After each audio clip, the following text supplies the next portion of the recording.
Je viens de loin.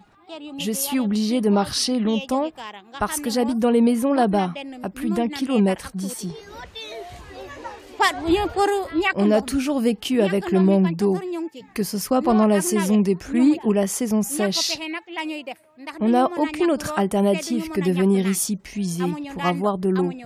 On n'a pas de robinet, on n'a rien. C'est dans cette souffrance qu'on vit. Il n'y a que ce seul puits ici. En 2004, au Sénégal, à peine plus de 60% de la population a accès à l'eau potable en milieu rural. Et les femmes sont les premières à en souffrir. Elles sont des centaines de milliers à faire plusieurs kilomètres chaque jour pour puiser une eau souvent de mauvaise qualité. Une corvée avec des impacts importants dans le domaine de la santé, de la scolarité pour les jeunes filles, mais également pour les revenus des ménages. Dans la région de Louga, à 200 km au nord de Dakar, le programme d'eau potable et d'assainissement du millénaire, le PEPAM, a permis d'installer des infrastructures d'approvisionnement en eau dans plusieurs villages, permettant à des groupements de femmes d'améliorer leur production maraîchère.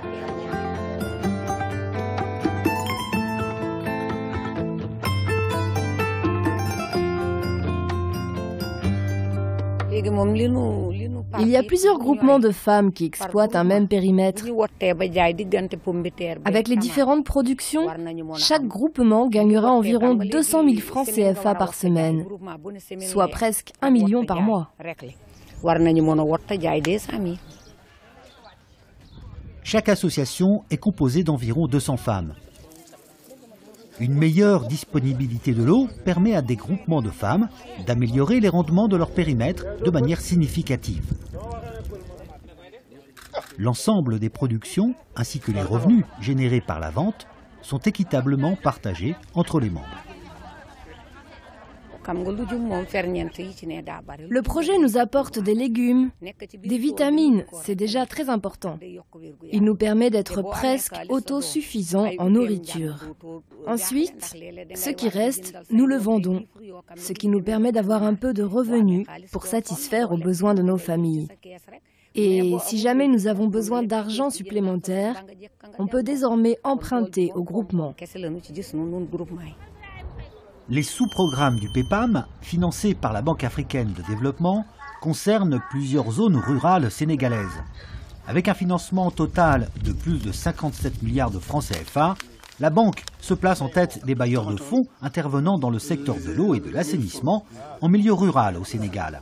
Un programme qui se poursuit encore aujourd'hui avec des impacts positifs sur la vie quotidienne des ménages et des populations.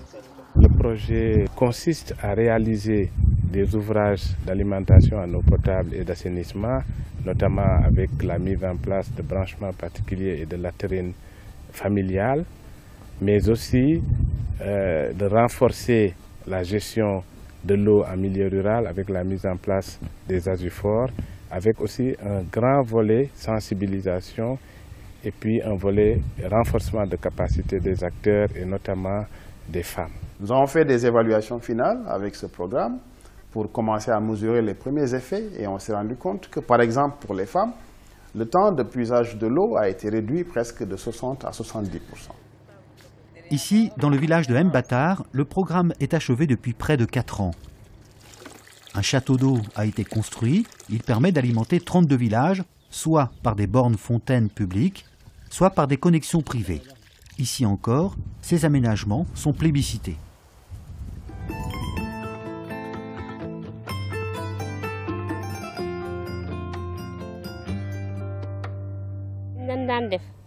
Avant, je partais très tôt avec les enfants.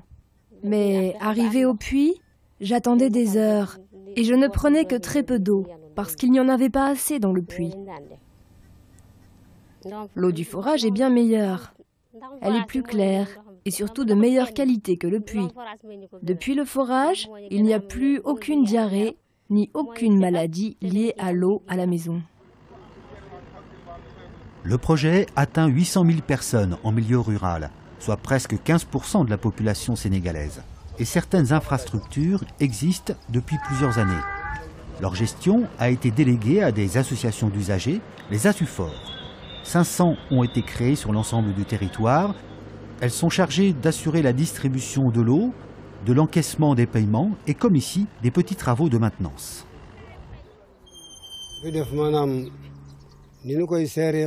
Notre ASUFOR est structuré autour d'un bureau et d'un comité. Le bureau est composé de 9 personnes, dont 3 femmes.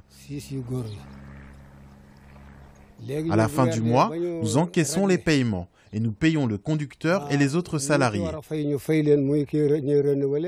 Nous achetons du gasoil et le reste de l'argent est déposé à la banque par notre trésorier.